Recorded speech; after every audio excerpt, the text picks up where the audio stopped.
Hello guys! In this video, I'll show you how to delete junk files in Lenovo laptop. First, press the Windows plus R keys on your keyboard to open the Run dialog box. Now type %temp and click OK. A folder containing junk files will open.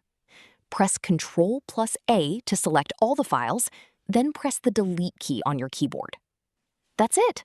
You've successfully deleted the junk files from your laptop, which can help free up storage space and improve system performance. Thanks for watching. If this video helped you, don't forget to like, subscribe, and I'll see you in the next video.